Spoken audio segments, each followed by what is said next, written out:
So today we're going to cover Chapter 12, Section 1. Today we're going to learn about sample space and probability. So the first thing we're going to do is define some terms. So a probability experiment is just an action or a trial that has varying results. So like, for example, you could flip a coin. You can roll a dice, maybe pull a marble out of a bag. That would be doing the experiment. And then an outcome are going to be the results of doing that experiment. So for example, when you roll a dice or a die, or sometimes they'll also refer to it as a number cube, there are 6 possible outcomes when you roll that dice. It can land on a 1, a 2, a 3, a 4, a 5, or a 6. When you flip a coin, you can either have it land on heads or tails. Now, we'll have other scenarios as well. They may talk about a bag of candy and pulling out a peppermint candy or a chocolate candy. So these would be the experiment of whatever event they're going to try to describe to you. An event is just going to be the outcome or the collection of outcomes. So for an example, an event could be when you roll that dice, rolling an even number, or rolling a 1 or rolling a 6. The sample space will be the set of all outcomes. So up here where they described the outcomes, so for example, rolling a dice, the sample space would be the numbers 1, 2, 3, 4, 5, and 6. The sample space for a coin would be heads and tails. So example 1, it says you flip a coin twice. It says how many outcomes are in the sample space, and they want you to list the possible outcomes. Now, for those of you who have maybe seen this before in middle school they might have made you draw a tree diagram. Doing a tree diagram is a nice way to organize and make sure that you've covered all of the possible outcomes. Now, the shortcut way to figure out the number of outcomes is you're going to take each event or each thing that you're going to do, and then you multiply by the number of outcomes.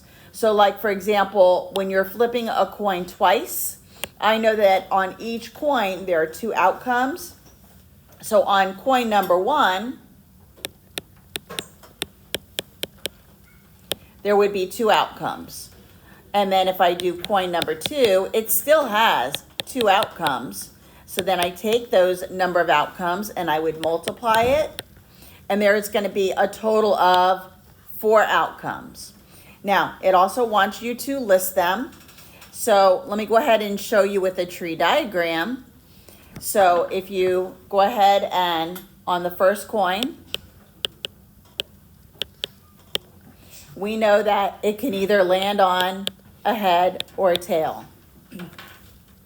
Then from there, for the second coin, we can still get heads or tails. So after we landed on heads, the second coin can also do heads and tails.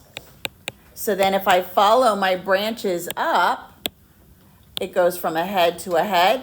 So flipping those 2 coins, the first land could be a head, the second land could be a head. Or we could follow the branch this way, and then the first coin being a head, the second coin being a tail. So head and a tail. Or if I follow the branches and let's say the first coin landed on tails, and then second heads, so tail and a head. And then lastly, if I go up and the first coin lands on tails, and then the second one is also tails, then that outcome would have been tail, tail. So these would be all the possible outcomes of flipping 2 coins. So both flips could be heads, or both flips could be tails, or the first flip could be a head, and then the second tail. Now technically these look the same, but if it's asking you to do 2 separate coins and you're flipping them both and leaving them on your table, they're different outcomes. So what we're going to have to do on some of these probability questions is you're going to have to draw out the sample space and list all the outcomes in order to answer the questions. So coming up, for example, let's say, what is the probability? And we're going to see this notation coming up. You'll do a capital P, and then what you're trying to get will be in the parentheses. So let's say on the first flip, it lands on tails, and then the second flip lands on heads. What we're going to see is the denominator is the total number of outcomes over what we're trying to get. And there was only one scenario where it landed on tails first and heads second. So that would be your probability, 1/4. So without drawing out the sample space, you wouldn't know how many times that occurs. But this is coming up. Then the second question here is saying that you're going to flip a coin and roll a number cube. And here, number cube is just a regular dice. Now, if they tell you it's a 10-sided number cube, then the numbers on that would be 1, 2, 3, 4, 5, 6, 7, 8, 9, 10. But if they don't specify, know that when they refer to a number cube, it's just a regular 6-sided dice. So here it says how many possible outcomes are in the sample space. So if you get a question like that, we're just going to take the number of outcomes in a coin, which are 2, heads and tails, and then the number of outcomes on a regular number cube or a dice. So a number cube, there are 6. And then you just take those 2 outcomes, multiply them, and there would be 12 outcomes in my sample space. So now let's go ahead and list them. So you can either do it in an organized list, however you want to do it. I like the tree diagram. It keeps things organized for me. So here will be coin, and this outcome is either heads or tails. And I'm just going to put in H or T. And then for the number cube, we know that we can get a 1, a 2, a 3, a 4, a 5, or a 6. But I need to put that next to both the H and the T. So 1, 2, 3, 4, 5, 6. And then I'm making my branches. So this would be the outcomes for the number cube. And then if you follow the branches up, you can get a head and then a 1.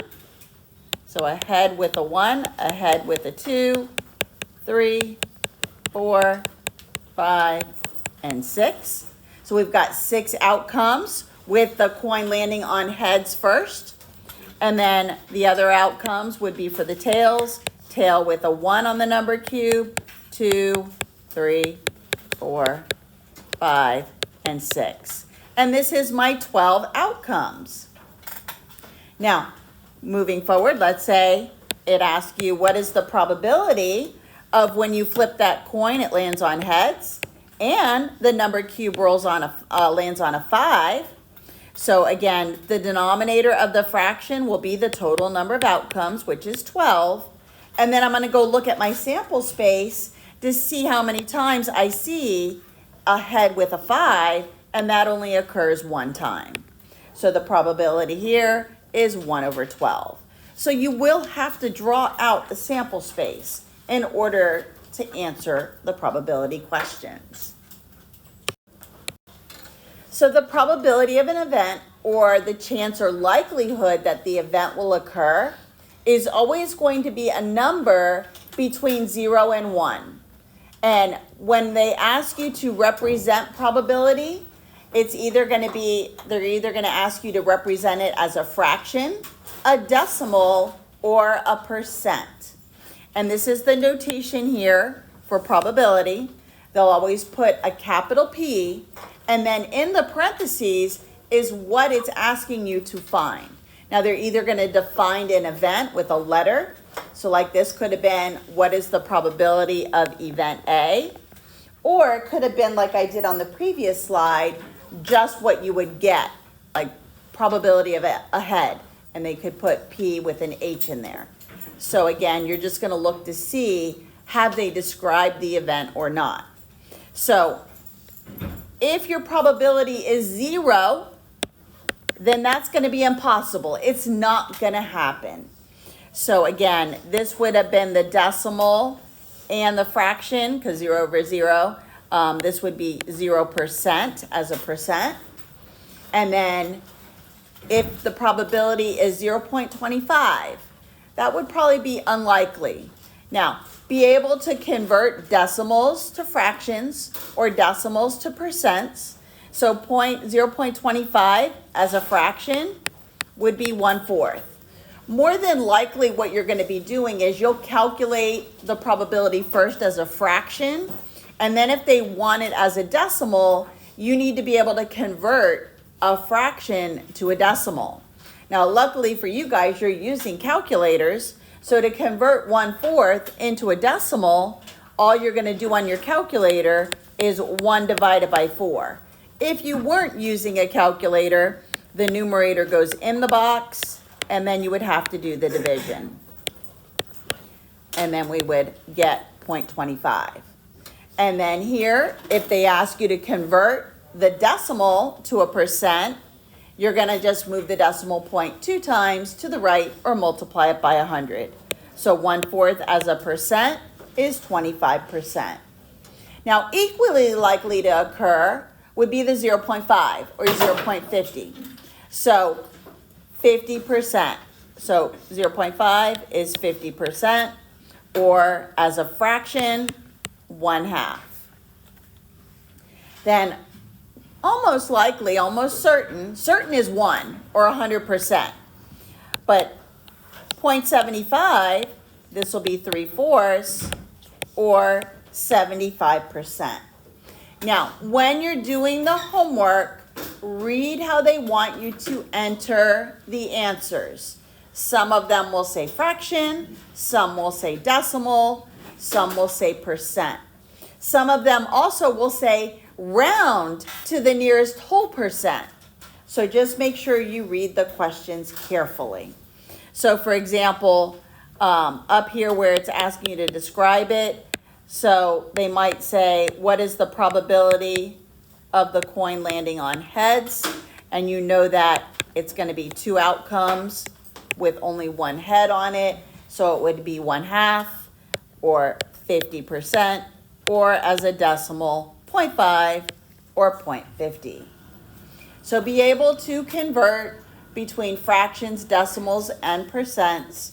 But the easiest way to convert a fraction to a decimal is divide and then times that by 100 to make it a percent. In middle school, they probably also, since you probably didn't use a calculator, solve it as a proportion as well. So theoretical probability can be found when all outcomes are equally likely to occur. So like I had showed you before when I was showing you those sample spaces, the numerator of the fraction is the number of favorable outcomes. And that's why it was important that you list the sample space. And then the denominator is going to be the total number of outcomes.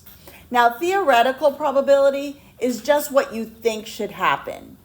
So for example, when you flip a coin, you should think that technically with a coin, it should be equally likely for that coin when you flip it to land on heads as it should land on tails. But actually, when you actually flip a coin, let's say you flipped it 10 times, you would think that it should come up heads 5 times and tails 5 times, but that's not usually what happens.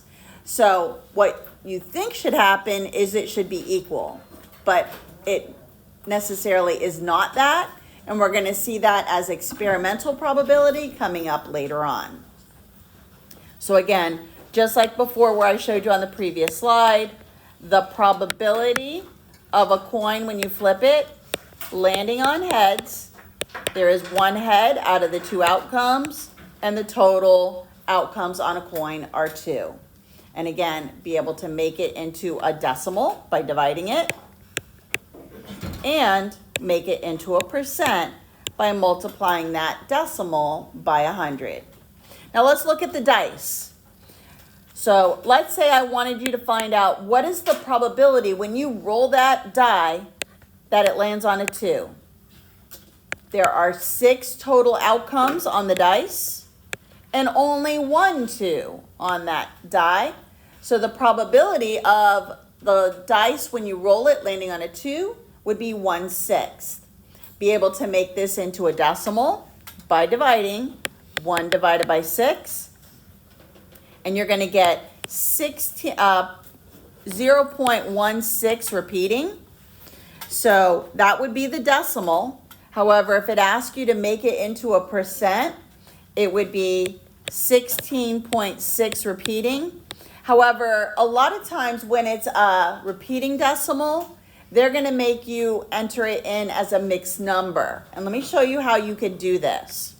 So if you end up doing it on your calculator and you get a repeating decimal, you could also go back and do it as a proportion.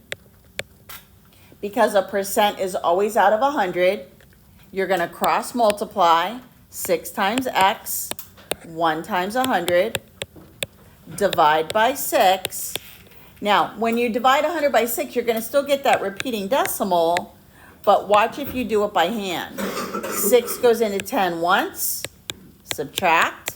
6 goes into 40 6 times, subtract. And now we get 16 and 4/6. So 16 and 4/6%, which will reduce to 16 and 2/3. So if you get a repeating decimal and they want it as a mixed number, this is how you could get that mixed number.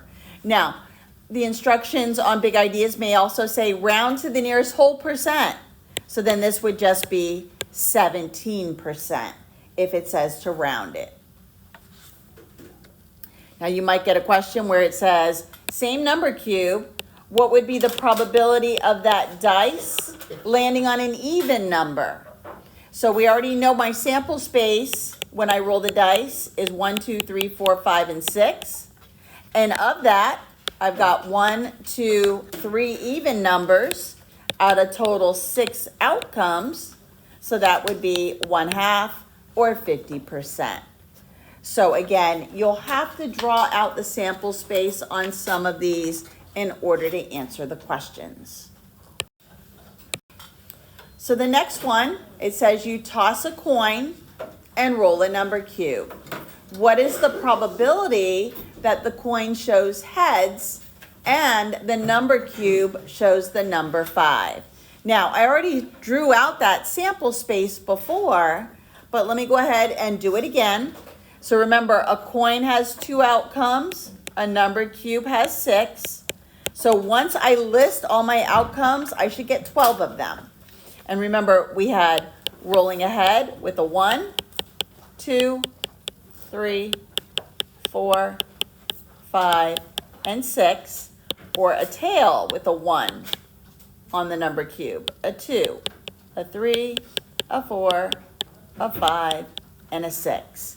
So those are my 12 outcomes. So that'll be my denominator. So probability of a head and a 5.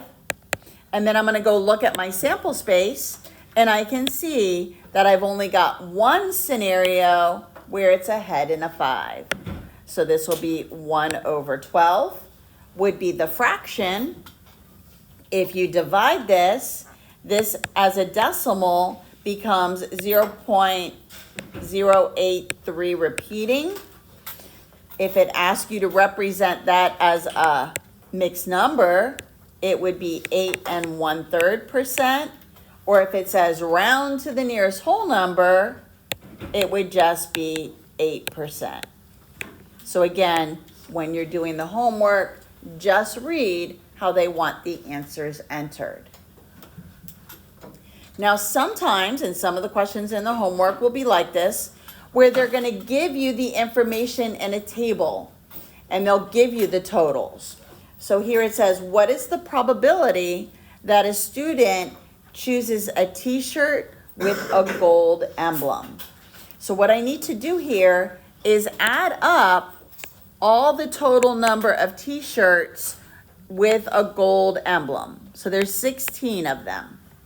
And then I also need to figure out how many total t-shirts I have.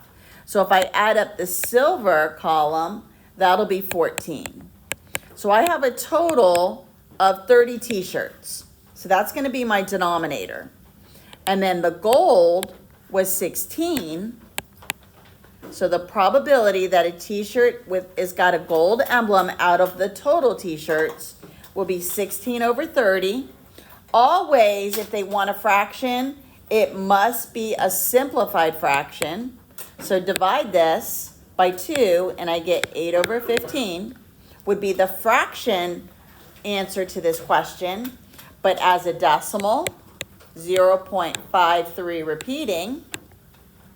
As a percent, 53 1/3%. However, as a whole percent, 53%. So again, be able to represent the answers as either a fraction, a decimal, a percent, or a rounded percent. So the probability of a complement of event, when you add the event and its complement, it should always add up to be 100% or a 1. So if you know the probability of the event occurring, and it's a fraction or a decimal, subtract it from 1. Or if they give it to you as a percent, you'll subtract it from 100%. So for example, let's say I told you that the event is going to be 45%, and I say, so the probability of A is 45%. And I want you to find the probability of its complement. So all I need to do is do 100 minus 45, and the probability of event A's complement would be 55%. If I would have given it to you as a decimal, like it is here, then you would have done 1 minus 0.45, and then that would have been 0.55. So together, they need to add up to be 100%. A way that you might get a word problem like this. Let's do a real life example in relation to the weather. Let's say the weatherman says that today there is a 30% chance of rain. Its complement would be not raining, so no rain. So then you would just do 100 minus 30, and then that would be 70. So that could be a real life example of an event occurring, probability of rain, and then not rain, you just subtract it from 100. So for geometric probabilities, it can be found by calculating the ratio of two lengths, two areas, or two volumes. So for example, we've got a dartboard here, and it says you throw a dart at the board shown. Your dart is equally likely to hit any point inside the square board. Are you more likely to get 10 points or 0 points? So what we're going to do is we first need to find the area of the whole dartboard. So I need to find the area of this square, and then I'm going to do two different probabilities here. Now, notice here, they've told me that each one of these little pieces here is 3. So this is 3, this is 3, and this is 3. So this tells me that the radius of the whole big circle is going to be 9. 3 plus 3 plus 3. So that tells me if the radius is 9, then it doesn't matter if I draw the radius this way as well. It's also 9. So the side of my square is 18. And again, it doesn't matter if I draw the radius this way as well. It's still going to be 9. So the area of the square is going to be 18 times 18. So what I'm going to do here is I'm going to do two different problems. I'm going to get the probability of my dart landing in the 10-point area and then the 0-point area. So let's do the 10-point area. So the probability that I'll get 10 points, I'm going to be doing, that's that little reddish pink circle. So I'm going to be doing area of the red circle, the smallest one, over area of the square, or the entire board, which is the square. So I already know the radius of my little circle is 3. So the formula for area of a circle, pi r squared. So pi times 3 squared over area of the square, which is 18 times 18, or 18 squared. So then I'm going to get 9 pi over 18 times 18, which is 324. You can decide to simplify this. 9 will actually go into 324 36 times. So then this will simplify to pi over 36. But I'm going to make it a decimal. I'm going to divide that. Pi divided by 36. And I get 0.87266 So that's the probability of it landing in that, like the bullseye, in that little red area. Now I need to do the probability of getting 0 points. Corey, Yes. it's not 0.8, it's 0.08. Oh, thank you. Let me move the decimal point. Good catch. All right. So it should be 0.082. No, 7.72664626. Okay. So now let's do the 0 point, which is the blue. Actually, I should have done this in blue. So this is all the little blue part here. So what I'm going to do for that is I'm going to find the area of that big circle and subtract it from the square. So this one is going to be area outside of the largest circle.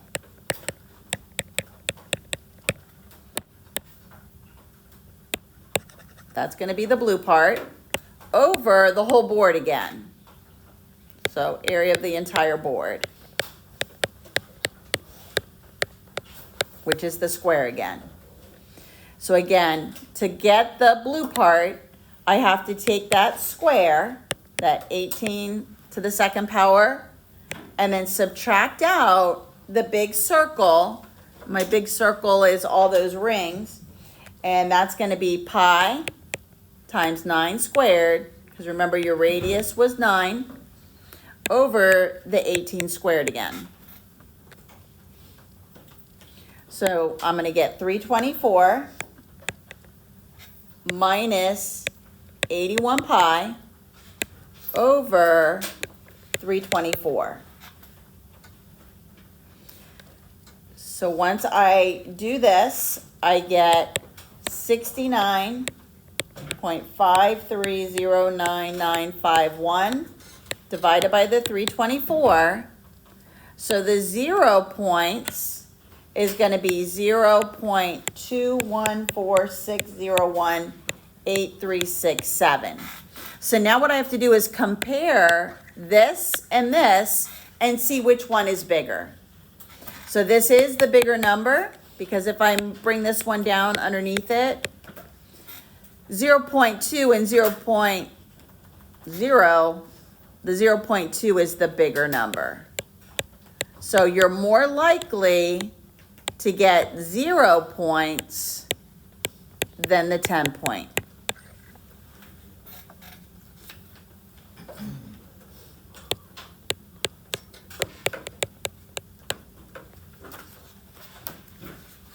And we'll take a look at experimental probability. Our experimental probability is based on repeated trials of an experiment. The number of trials is the number of times the experiment is performed. Success is going to be each trial in which the favorable outcome occurs. So for example, in my coin, let's say I flipped it 10 times and then I recorded the results. So I'm going to do 10 trials of flipping a coin. And then I write down what I got when I flipped it each time. Theoretically, 10 flips of the coin, you would think that 5 tails, 5 heads. But usually that's not what's going to happen. So let's say I just made up some random example. So let's say the results of my trial, I got heads 3 times and tails 7.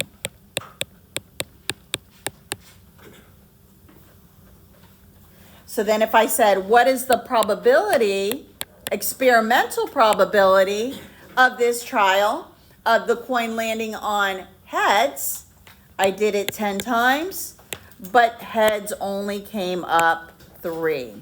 So the experimental probability of flipping a coin and it landing on heads would be 3/10, or 30%, or 0.30. Theoretically, it's going to be half, or 50%. So for the experiment, they're going to give you the results of something they did, and then you just answer the question based on that. So let's try the last example. It's a spinner. Everybody good? Okay. Last example. So it said each section of the spinner shown has the same area. The spinner was spun 20 times. So what was nice is they told us how many times they did it. If they didn't tell us that, then I'd have to add up all these results. But I know that those are going to add to 20. And the table shows the results.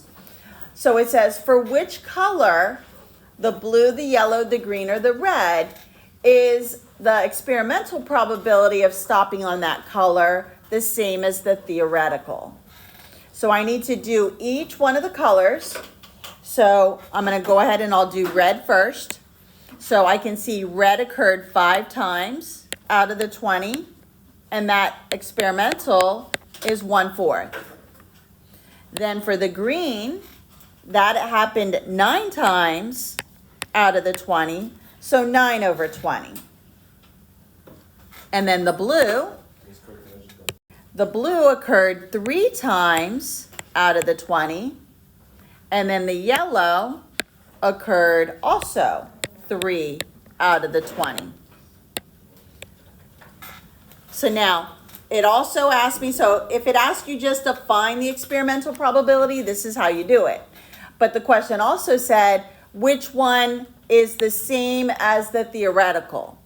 So theoretically, since they're all equal spaces, all 4 colors are going to be 1/4, because there's 1 yellow section out of the 4, 1 blue, 1 green, 1 red. So each one of the theoretical is also going to be 1/4.